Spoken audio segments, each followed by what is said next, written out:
Le duc n'avait que 16 ans cette nuit-là.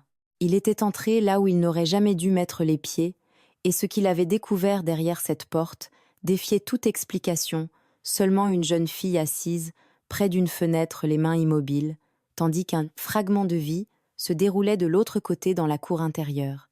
Il ne comprit pas pourquoi elle vivait enfermée, mais il ne put davantage oublier la façon dont elle ne le suivit pas des yeux lorsqu'il repartit, comme si elle savait déjà que les portes finissent toujours par se refermer. Pendant 8 ans, cette image ne lui laissa aucun repos. Elle revenait aux moments les plus inattendus avec une netteté que le temps n'atténuait pas jusqu'au jour où, âgé désormais de 24 ans, il revint à Bordeaux, décidé cette fois à ne pas repartir sans réponse. La demeure d'Étienne et de Geneviève Delorme était bien trop vaste pour le peu de personnes qui l'habitaient. Une aile nord demeurait constamment fermée. Seule une vieille domestique avait l'autorisation d'y entrer, et même elle le faisait avec la prudence de ceux qui savent que certains ordres ne se discutent pas. La fenêtre restait toujours verrouillée. Entre les fentes des volets ne passait qu'une lumière suffisante pour apercevoir un morceau de la cour intérieure. La fontaine muette une ombre, traversant parfois l'espace la vie de la maison, passant tout près sans jamais devenir accessible. Personne ne posait de questions. Dans cette demeure, les portes closes avaient plus d'autorité que les réponses. Étienne était un homme d'affaires d'une 50aine d'années, possédant le genre de fortune qui ne vient pas de la terre, mais du mouvement incessant de l'argent. Geneviève administrait la maison avec la même froideur qu'un livre de comptes, chaque chose à sa place, rien qui dépasse. Quand quelqu'un s'enquérait de leur fille adoptive, il répondait avec une expression de compassion lasse qui mettait fin à la conversation avant même qu'elle ne commence. « La pauvre enfant ne va pas mieux », disait Geneviève en baissant la voix avec le geste exact de celle qui répète ce ton depuis des années. Les médecins affirment que seul le repos lui fait du bien.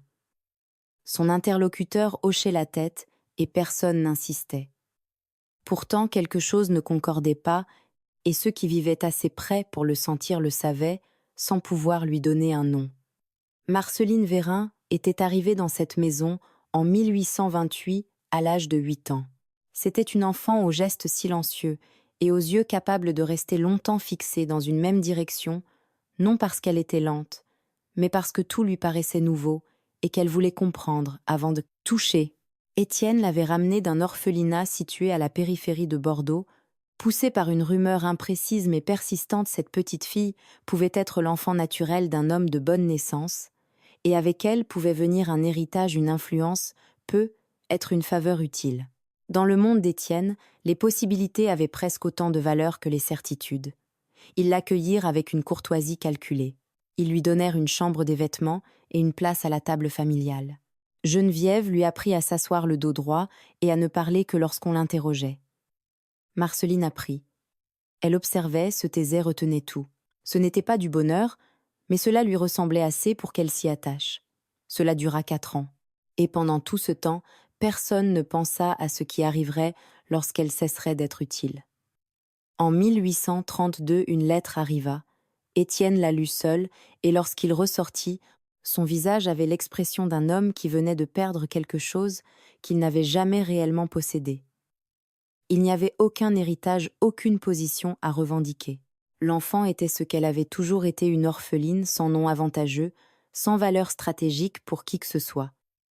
Geneviève fut la première à parler cet après-midi-là. Elle expliqua que la renvoyer provoquerait des questions embarrassantes, que la garder visible ne leur convenait pas davantage, que l'enfant était curieuse, active, beaucoup trop à son goût, et qu'elle exigeait une attention qu'aucun d'eux n'était disposé à lui consacrer.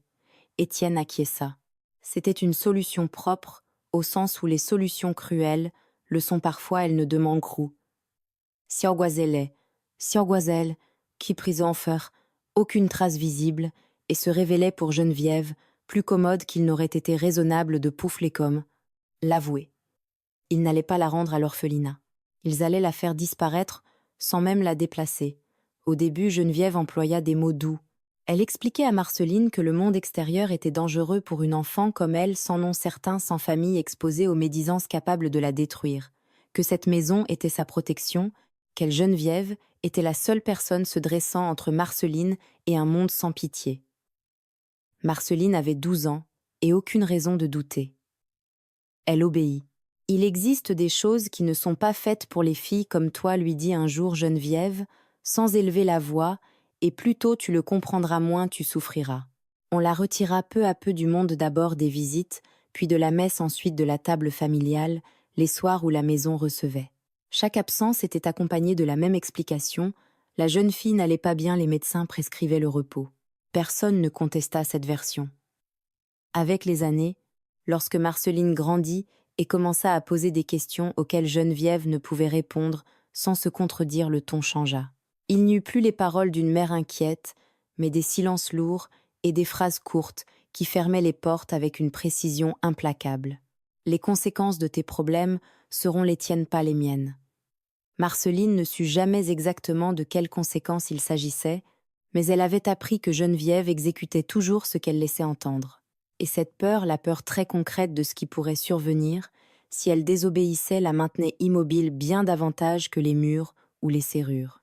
Elle apprit à vivre à l'intérieur des limites exactes de son univers, l'aile nord, une chambre dotée d'une fenêtre étroite, donnant sur la cour intérieure toujours verrouillée, dont les fentes laissaient entrer juste assez de lumière pour lui rappeler que la maison continuait de vivre de l'autre côté. Elle écoutait les pas des domestiques dans le couloir, leurs voix, leurs brèves disputes. Elle apprit à reconnaître les gens au bruit de leurs démarches, avant de les voir, à savoir que les plus jeunes servantes parlaient plus vite lorsqu'elles avaient peur, et que la cuisinière fredonnait lorsque quelque chose s'était bien passé. Avec ce qu'elle pouvait entendre, elle construisit une carte du monde. Elle avait 12 ans lorsque l'enfermement commença, et personne dans tout Bordeaux n'avait encore demandé pourquoi la fille d'Étienne et de Geneviève ne sortait jamais prendre le soleil. Personne ne le demanderait avant longtemps. Pourtant, des années plus tard, quelqu'un finirait par poser cette question, et cette question changerait tout. À l'automne 1834, une réception fut donnée dans la demeure d'Étienne de Lorme. Il y avait assez d'invités pour que les domestiques fussent occupés à tous les étages, assez de conversations pour que personne ne sache précisément où chacun se trouvait. Julien de Marbel avait 16 ans, et cette curiosité particulière de ceux qui n'ont pas encore appris que certaines portes restent fermées pour des raisons qu'il vaut mieux ne pas interroger. Il avait accompagné son père cet après-midi-là.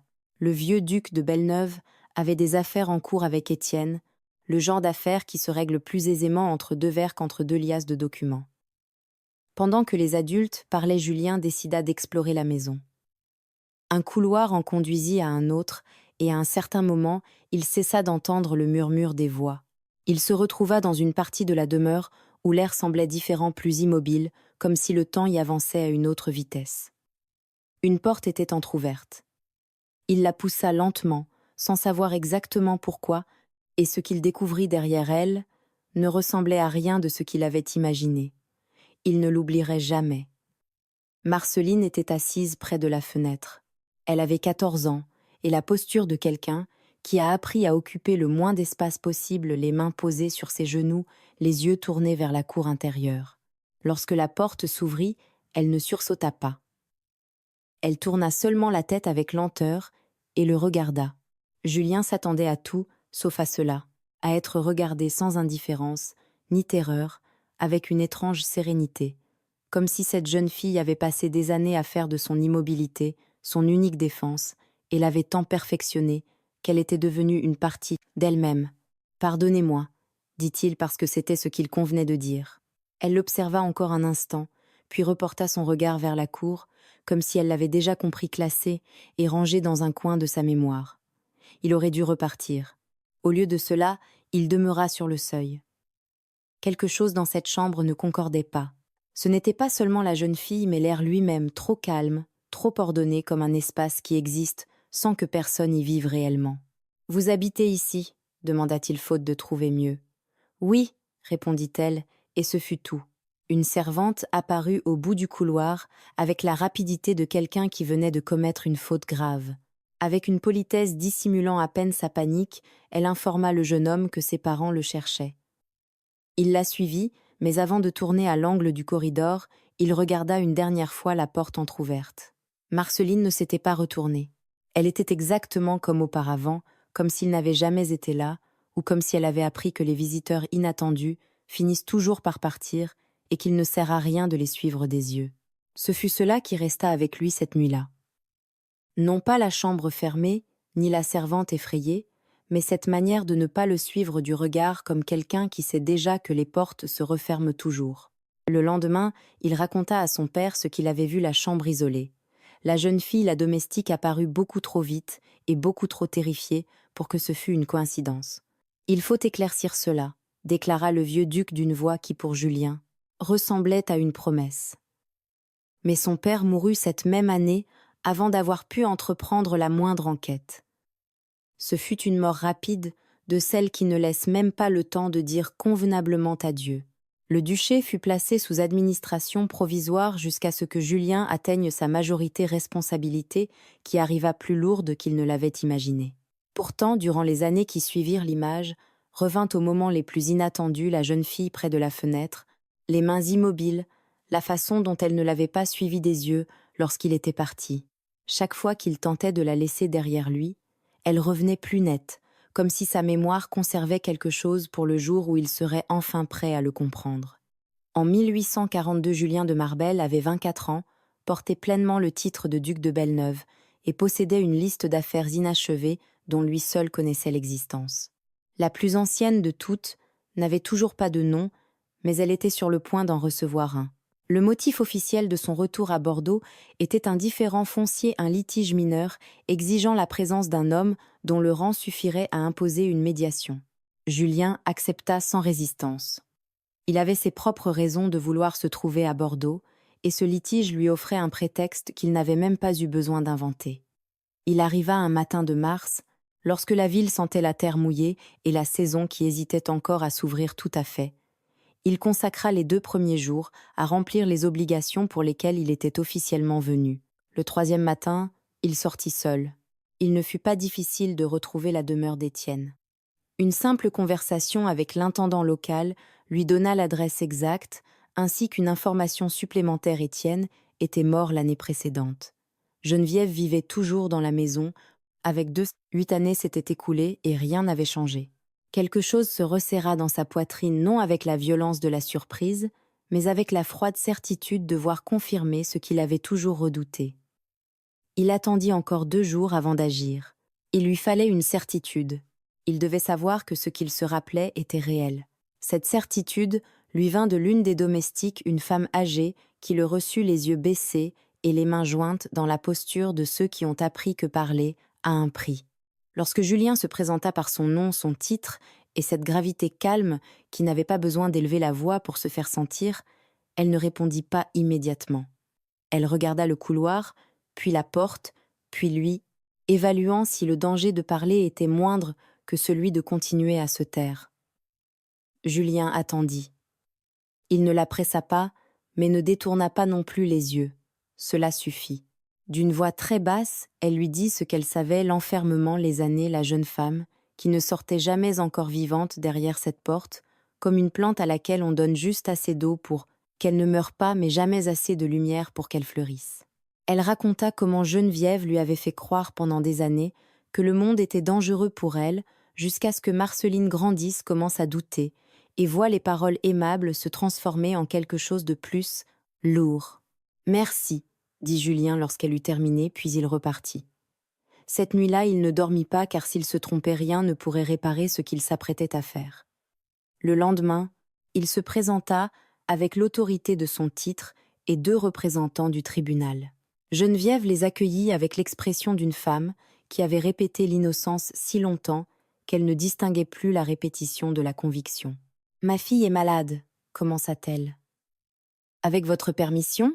répondit Julien déjà en mouvement. La porte de l'aile nord était verrouillée. La vieille servante l'ouvrit sans qu'on eût besoin de le lui demander une seconde fois. Le bois céda avec le bruit d'une chose qui n'a pas bougé depuis trop longtemps. Marceline était près de la fenêtre, comme toujours. Elle avait 22 ans, et ce que l'enfermement n'avait pas réussi à lui enlever était visible d'une manière que Julien n'avait pas prévue. Il y avait en elle une beauté silencieuse, dépourvue d'artifice, de celles qui ne cherchent pas à être remarquées, mais deviennent impossibles à ignorer une fois qu'on les a vues. Cette beauté se mêlait à la même sérénité qu'autrefois intacte, comme si elle était la dernière chose qui lui appartenait encore. Ses yeux rencontrèrent ceux de Julien. « Je vais vous faire sortir d'ici. » lui dit-il à voix basse en s'adressant directement à elle. Marceline regarda la porte ouverte derrière lui, la lumière du couloir entrant, sans que personne ne l'arrête, sans qu'aucune clé ne tourne de nouveau. C'était peu, être la première fois que cette porte demeurait ouverte sans que quelqu'un accourt pour la refermer. Elle se leva lentement. Un léger tremblement parcourait ses mains, et elle ne chercha pas à le cacher. Ce n'était pas la peur de sortir, mais celle de ne pas savoir quoi faire de tout ce qui existait dehors. Elle fit un pas puis un autre, et lorsqu'elle franchit le seuil, elle ne regarda pas en arrière. Ce qu'elle ignorait encore, c'était que le monde qui l'attendait de l'autre côté n'était pas davantage préparé à la recevoir. Geneviève fut conduite devant le tribunal le même après-midi. La réputation qu'elle avait bâtie pendant des années se dissipa en quelques heures avec l'efficacité silencieuse des choses édifiées sur une fondation qui n'a jamais été solide. Marceline quitta cette maison par la porte principale. C'était la première fois depuis 10 ans qu'elle posait le pied dans la rue. Elle s'arrêta sur le seuil, frappée de plein fouet par la lumière de Mars. Le bruit de la ville lui parvint de toutes parts, en même temps les voix, les roues des fiacres, le cri d'un marchand 2 rues plus loin, l'envol brusque d'une nuée de pigeons. Elle ferma les yeux un instant non par peur, mais parce qu'elle avait besoin d'absorber tant de choses avant de faire le pas suivant. Julien attendit auprès d'elle sans parler, sans la pousser, sans lui expliquer ce qu'elle devait ressentir. Lorsqu'elle rouvrit les yeux, elle fit un pas puis un autre. Elle marchait comme quelqu'un qui avait décidé de ne pas avoir peur, même si la peur était là, même si ses mains refusaient encore de s'immobiliser. En la regardant, Julien comprit que ce qu'il avait découvert derrière cette porte était quelque chose que le monde n'avait pas réussi à briser et qu'une telle chose ne pouvait être ignorée. Durant les premiers jours, Marceline parla peu. Le monde avait soudainement grandi et elle avait besoin de temps pour en mesurer de nouveau les dimensions. Julien avait ordonné qu'elle fût installée dans la résidence ducale de Bordeaux, dans une chambre donnant sur la rue et non sur une cour intérieure. Ce détail n'avait rien d'accidentel. Le premier matin, lorsqu'elle s'éveilla et entendit les bruits de la ville, entrer par une fenêtre ouverte sans volet clos, sans le filtre de toutes ces années de silence imposé, elle demeura immobile avant de se lever, comme si elle devait vérifier que ce bruit était réel et que personne ne viendrait le faire taire. 3 jours après sa libération, Julien l'emmena, pour la première fois au marché. Perrine les suivait à une distance discrète, mais ce fut lui qui marcha auprès de Marceline sans la guider, sans lui désigner ce qu'elle devait regarder, la laissant choisir son rythme. Marceline avançait lentement et enregistrait toute la couleur des oranges sous la lumière du matin. L'odeur du pain encore chaud mêlée à celle du poisson et des herbes fraîches, le tumulte superposé de 10 conversations, prouvant que le monde avait continué de tourner pendant toutes ces années sans attendre sa permission. Elle s'arrêta devant un étal de fleurs et les contempla en silence. La marchande lui demanda si elle en désirait. « Je ne sais pas », répondit Marceline, avec une franchise si directe que la femme ne sut s'il fallait rire ou s'émouvoir et finit par faire les deux à la fois. Julien, qui avait entendu, s'approcha tranquillement de l'étal. Il désigna quelques œillets rouges, paya sans commentaire et les tendit à Marceline avec la simplicité de quelqu'un qui rend à une personne ce qui lui appartenait déjà. Elle les prit, les regarda un moment, puis leva les yeux vers lui. Elle ne dit rien, mais quelque chose changea sur son visage, quelque chose de minuscule et d'authentique que Julien conserva en lui, sans encore comprendre pourquoi cela comptait autant. De retour à la résidence, Marceline monta directement dans sa chambre. Lorsque Julien passa dans le couloir un peu plus tard, la porte était entr'ouverte. Les œillets se trouvaient déjà sur le rebord de la fenêtre, dans un verre d'eau baigné par la lumière du matin. Il s'arrêta un instant avant de reprendre son chemin. Pourtant, ce soir-là, assis dans son cabinet de travail, les dossiers ouverts devant lui, et l'attention ailleurs, il repensa sans raison apparente à ce détail. Les œillets déposés à la fenêtre avec la même gravité que Marceline mettait en toute chose. Il lui fallut un temps déraisonnable pour revenir à ses documents. Ce ne fut pas la dernière fois. Cette même semaine, Julien lui proposa de sortir de la ville. Il n'en fit pas une annonce solennelle. Un matin, il lui dit qu'il devait inspecter des terres au sud de Bordeaux et que si elle souhaitait l'accompagner la voiture, partirait après le petit déjeuner. Marceline le regarda un instant, puis répondit oui. Au sud de Bordeaux, les vignes s'étendaient en rangées régulières, aussi loin que portait le regard. Plus loin, la Garonne glissait lentement entre les roseaux et les saules. Marceline descendit de la voiture et resta immobile regardant un horizon sans bâtiments, sans murs, sans les limites familières d'une cour intérieure. « C'est immense !» murmura-t-elle. « Oui, » répondit Julien. « Je ne savais pas que le monde pouvait être si vaste. » Il n'y avait rien à ajouter, et il ne tenta pas de le faire. Ils marchèrent entre les vignes sans destination précise. Elle posait des questions sur les ceps, sur le fleuve, sur la raison pour laquelle l'eau ne produisait pas le même son selon sa vitesse. Il répondait avec le même sérieux qu'elle mettait à demander, sans la presser, sans simplifier. Il y avait dans ces questions quelque chose qui l'obligeait à réfléchir réellement à des choses qu'il croyait connaître depuis toujours. À un moment, elle s'arrêta au bord de l'eau et plongea la main dans le fleuve. Elle la retira aussitôt surprise par le froid, puis elle rit. Un rire bref clair, sans le moindre calcul. Le son dura peu, mais Julien se surprit à la regarder encore lorsqu'elle avait déjà cessé. Ses cheveux bougeaient dans le vent, ses yeux brillaient toujours, et elle essuyait sa main mouillée sur sa robe, sans la moindre élégance et sans s'en soucier. Il détourna les yeux vers le fleuve. C'était un joli moment, rien de plus. Le genre de moment que l'on remarque et que l'on garde sans lui donner davantage de poids, c'est ce qu'il se répéta avant de continuer à marcher. Marceline, qui avançait à ses côtés, ne dit rien. Pourtant, sur le chemin du retour, tandis qu'elle observait le paysage par la fenêtre de la voiture, elle pensa qu'elle ne se souvenait pas avoir jamais ri ainsi. Elle pensa aussi, presque malgré elle, qu'il existait quelqu'un à qui elle aurait voulu le raconter, quelqu'un qui se trouvait déjà là. Elle conserva cette pensée avec le même soin que tout ce qu'elle ne savait pas encore comment porter. Mais ce soir-là, elle fut incapable de se rappeler à quelle page elle avait arrêté sa lecture. Dans les jours suivants, il y eut d'autres sorties.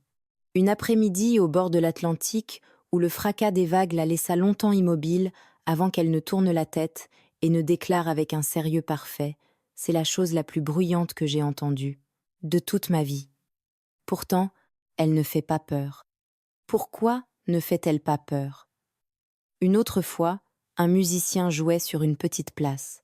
Marceline s'arrêta pour l'écouter les yeux mi-clos, comme si la musique était elle aussi une chose qu'il fallait mesurer avant de la recevoir. Lorsqu'il termina, elle applaudit des deux mains avec conviction, sans cet applaudissement poli qu'enseigne le protocole.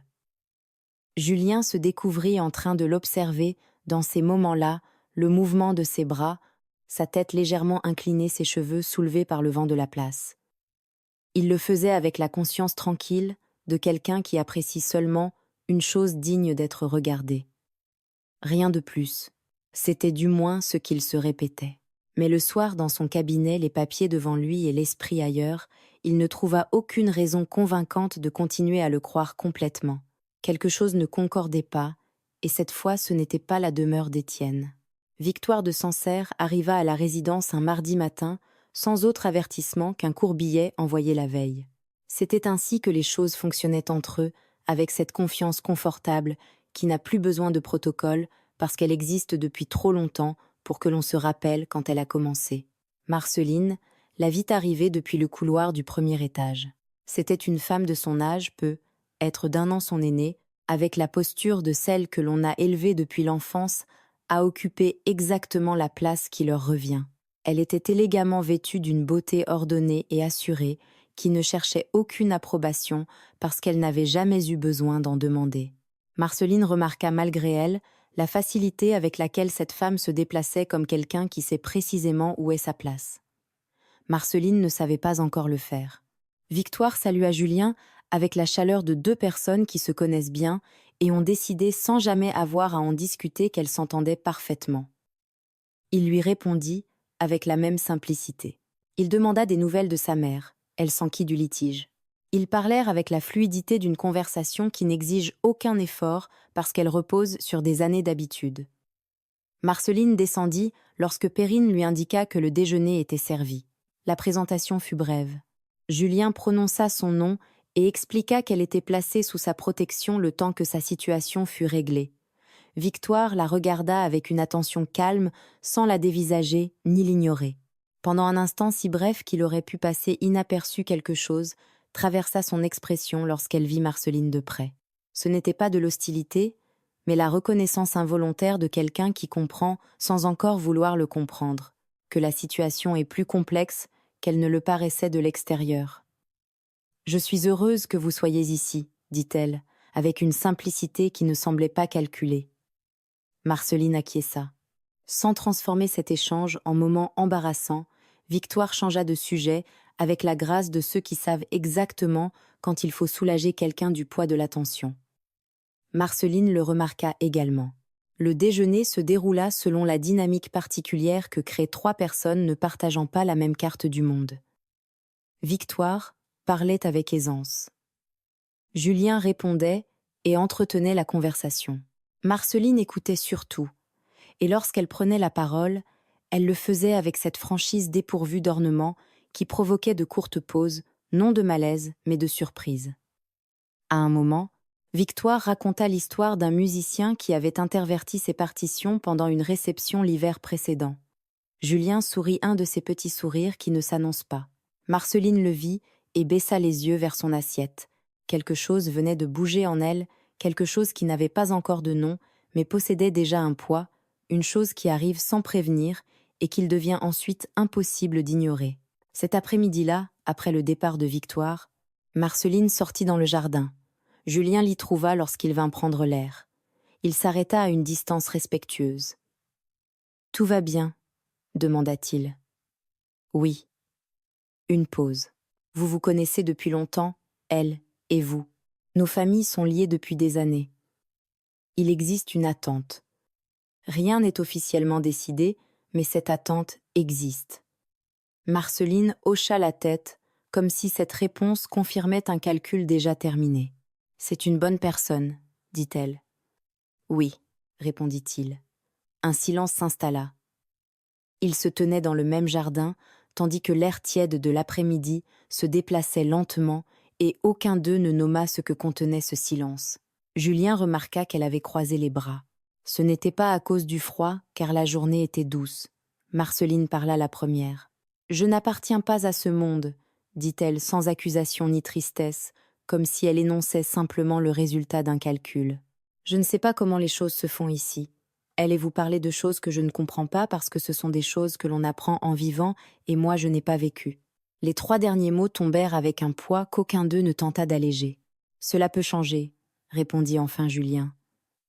« Certaines choses ne changent pas. On apprend seulement à les dissimuler. » Il n'avait aucune réponse à cela. Ce que Marceline ne dit pas, c'est que le problème n'était pas le monde de Julien en général. Le problème était que ce monde contenait Victoire, avec sa familiarité confortable, son élégance sans effort, et qu'à côté d'elle, Marceline se sentait comme quelqu'un arrivé trop tard, au milieu d'une très longue conversation. Cela lui faisait mal. Elle l'avait compris en voyant Julien sourire, et le ressentait encore maintenant dans ce jardin, où il se trouvait à la fois trop proche et trop éloigné. Mais elle ne le dit pas, parce qu'elle n'avait pas les mots, et que même si elle les avait eus, elle n'aurait pas su de quel droit les prononcer. Julien resta dans le jardin encore un moment après qu'elle fût rentrée. Il regarda la porte par laquelle Marceline avait disparu et se dit que ce qu'il éprouvait était compréhensible naturel après tout ce qu'ils avaient partagé. Il se le répéta avec assez de conviction pour presque y croire. Ce soir-là, il écrivit une lettre non à Victoire, mais à un notaire bordelais qui avait connu Étienne. Une question qu'il repoussait depuis plusieurs jours ne lui laissait plus aucune raison valable d'attendre. La réponse du notaire arriva 3 jours plus tard écrite de cette écriture serrée propre à quelqu'un qui conserve une information depuis longtemps et s'en libère avec davantage de soulagement que de réticence. Ce que Julien lut ce matin-là ne le surprit pas tout à fait, mais la précision de la confirmation lui coupa un instant le souffle. Les rumeurs qui avaient poussé Étienne à adopter Marceline n'étaient pas nées de rien. Un homme se trouvait derrière elle, un gentilhomme sans titre ducal, mais issu d'une ancienne famille à la réputation irréprochable. Il avait entretenu une liaison hors mariage, dont était née une fille qu'il n'avait jamais reconnue. Il était mort 2 ans, auparavant laissant un fils légitime, auquel, durant le dernier mois de sa vie, il avait avoué ce qu'il n'avait jamais eu le courage de révéler au monde. Julien lut à la fin de la lettre le nom de ce fils, Mathieu Corbel. Il le connaissait de réputation, 32 ans établi en Picardie conduite sans reproche. Selon le notaire, il cherchait silencieusement depuis 2 ans une jeune femme dont il ne connaissait que la ville et l'année approximative de naissance, sans jamais la retrouver, parce que sa trace avait été volontairement effacée.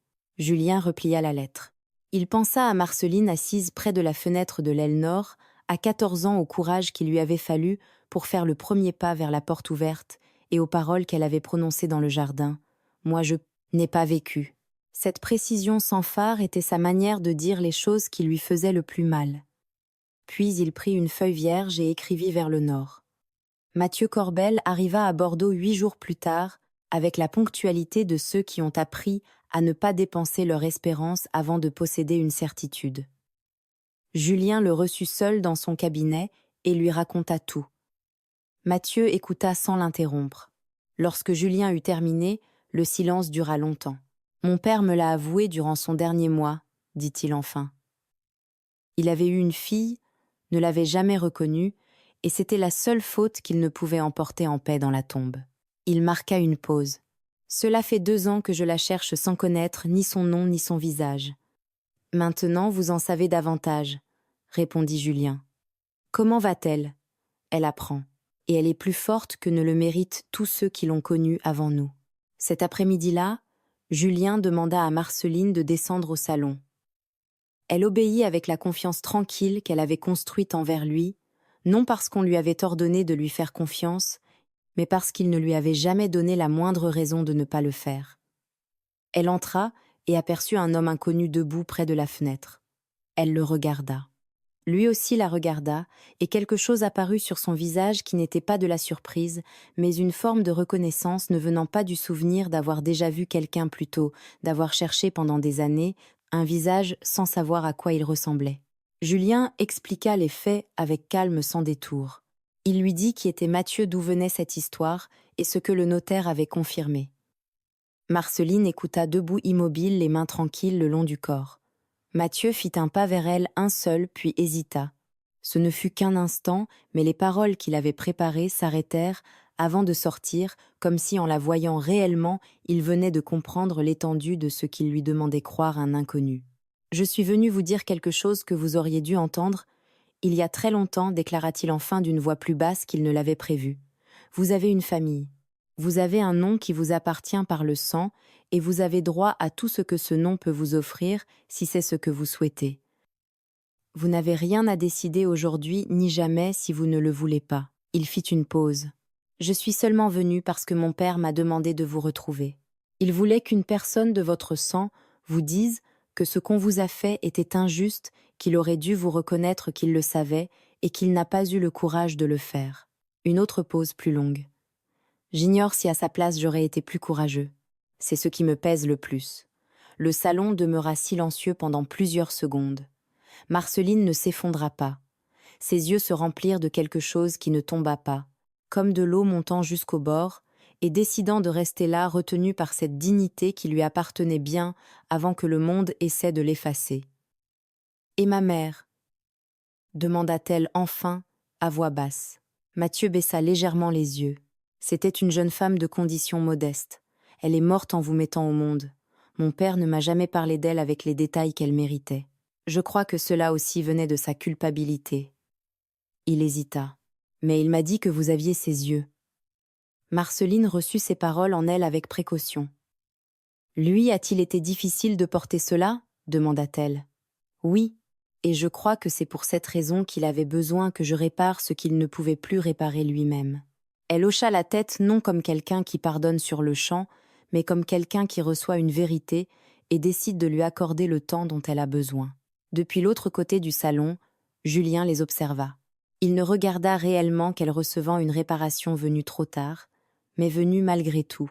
Il pensa qu'il existe des êtres qui naissent avec quelque chose que le monde ne parvient pas à effacer, peu importe ses efforts. Ce qu'il éprouvait alors ne possédait plus aucun autre nom que le véritable. Mathieu resta quelques jours à Bordeaux. Lui et Marceline parlèrent seuls de la maison familiale en Picardie des Terres et de ses 2 jeunes enfants qui ignoraient encore qu'ils avaient une tante. Un après-midi, tandis qu'ils marchaient, Marceline s'arrêta. « M'auriez-vous cherché si votre père ne vous l'avait pas demandé ?»« Oui, » répondit Mathieu. « Lorsqu'il m'a parlé de vous, J'ai compris que vous existiez quelque part. Ce n'est pas une chose que l'on peut ignorer. » Elle acquiesça, et dans cette réponse, quelque chose se referma qui était resté béant et vide pendant trop longtemps.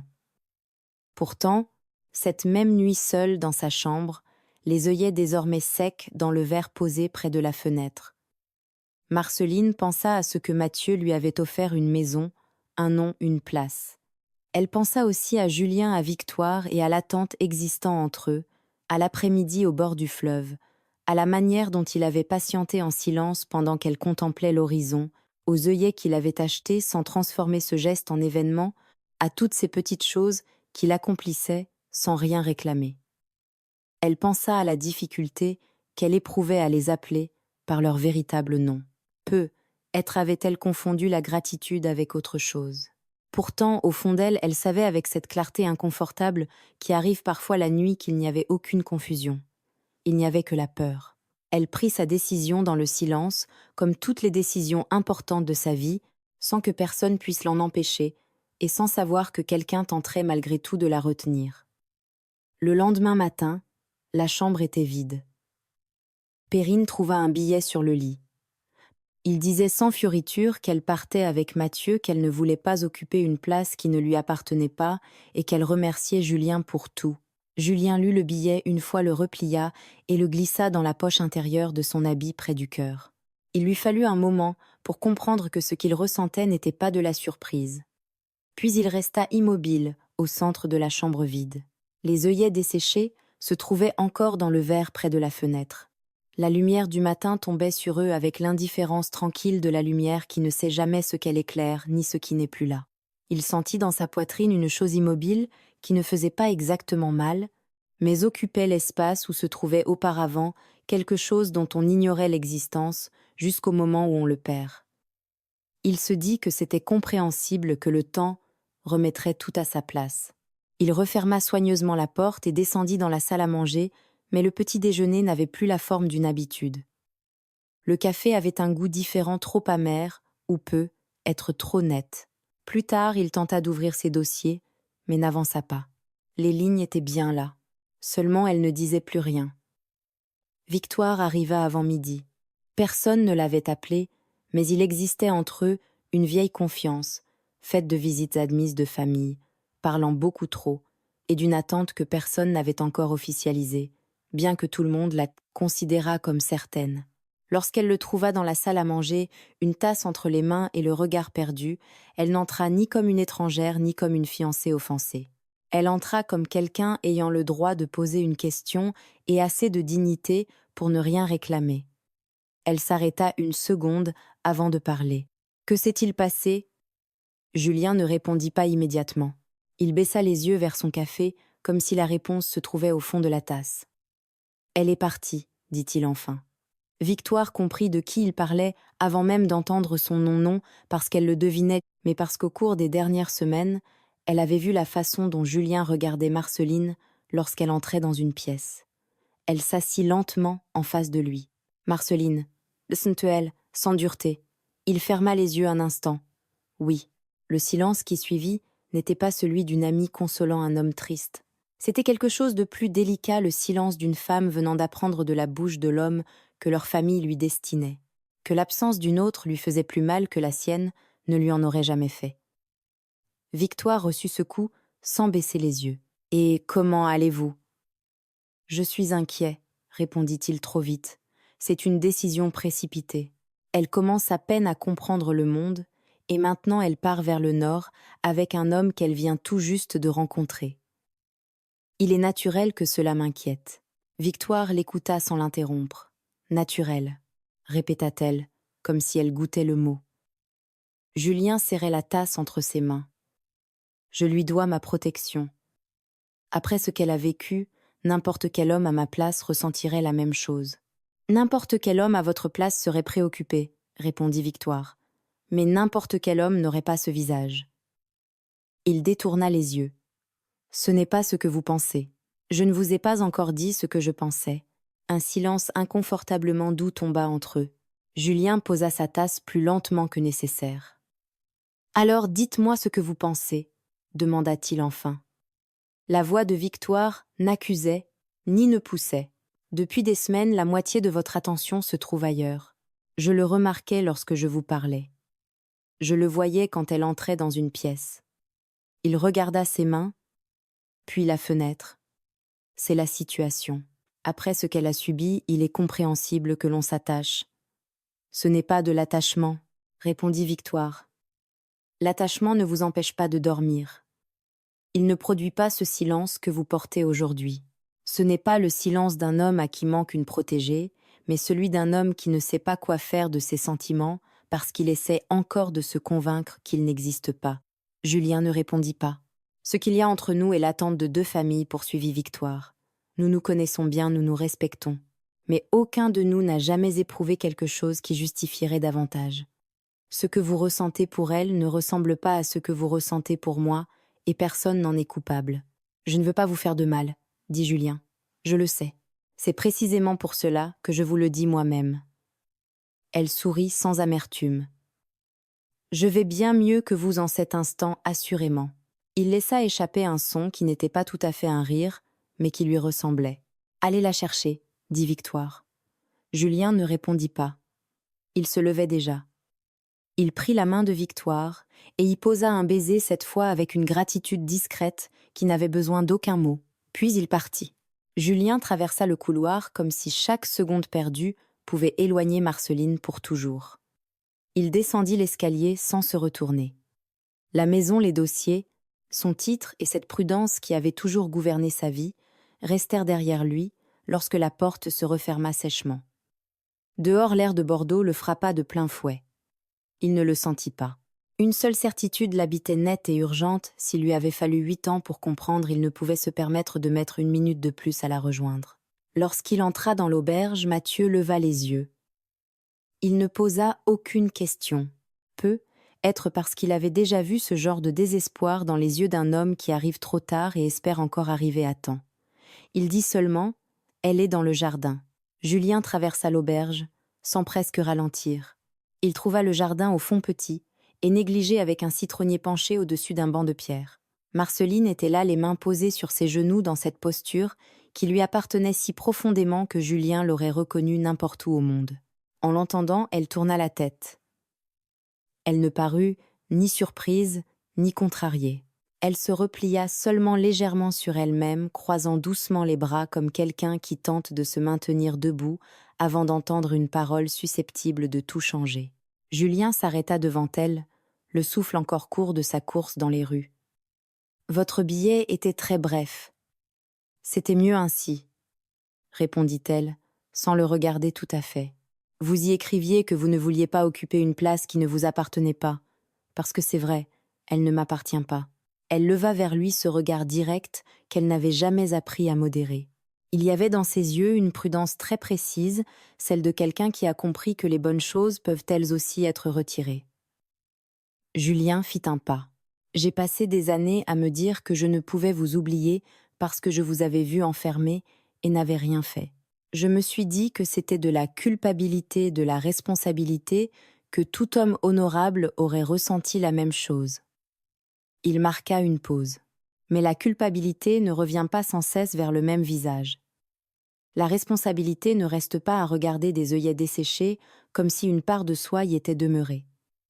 Et la décence, la simple décence, ne laisse pas ce vide lorsqu'on trouve une chambre désertée et un billet plié sur une table. Il s'arrêta et la regarda. « Je ne suis pas revenu à Bordeaux pour le litige. Je suis revenu parce que je n'avais jamais réussi à vous oublier.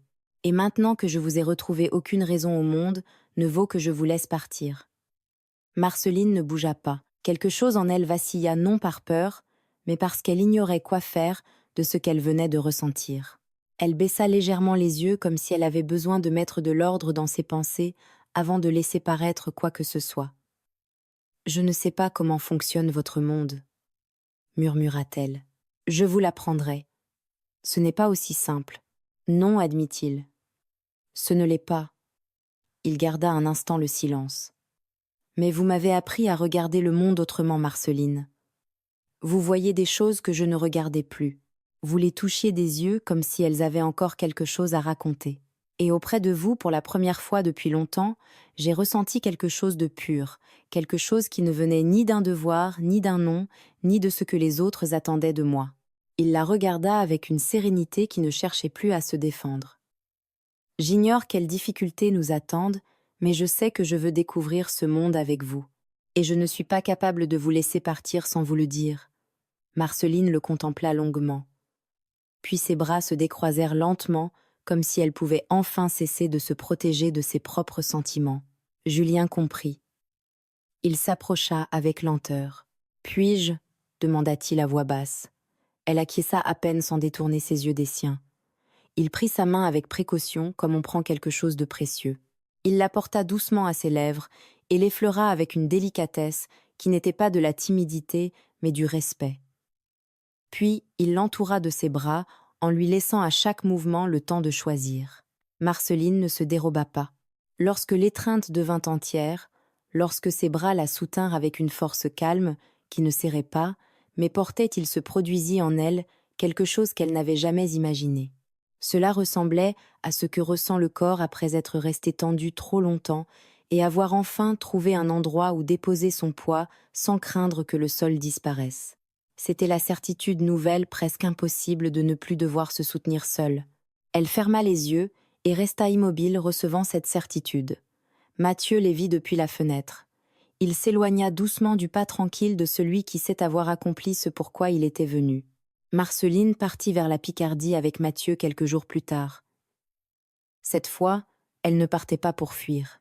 Elle partait recevoir le nom qu'on lui avait refusé découvrir la maison de son frère et comprendre peu à peu quelle place elle pouvait prendre dans cette famille nouvelle. Julien n'essaya pas de la retenir. Il avait compris que l'aimer ne signifiait pas refermer sur elle une autre porte, mais l'attendre de l'autre côté de celle qu'elle avait besoin de franchir. Il arriva dans le Nord 3 semaines plus tard, non comme un simple visiteur. Dans l'imposante cathédrale d'Amiens, sous un soleil éclatant qui traversait les vitraux et répandait des reflets d'or, Marceline Vérin-Corbel, désormais reconnue dans son lignage autant que dans sa force, et Julien de Marbel, duc de Belleneuve, s'unirent par le mariage. La cérémonie se déroula sans faste excessif, entourée de la famille de Mathieu, de quelques amis fidèles et de la présence sereine de Victoire, qui suivit l'échange des vœux avec un sourire franc, sans la moindre ombre d'amertume. Marceline portait une robe d'un blanc pur. Des œillets rouges étaient tressés dans son voile écho discret aux premières fleurs que Julien lui avait offertes. Elle s'avança vers l'autel avec la paix de quelqu'un qui avait traversé des abîmes pour trouver enfin son véritable foyer. Leurs mains se rejoignirent, et à cet instant, le monde qui l'avait autrefois emprisonné sembla se dissoudre pour toujours. Les années passèrent sur le domaine ducal sans le bruit des grandes promesses, mais avec la solidité des choses que l'on bâtit chaque jour. Marceline apprit à habiter la demeure sans demander la permission d'y exister. Elle parcourait les couloirs avec une sérénité nouvelle. Elle accueillait la famille de Mathieu avec une joie tranquille.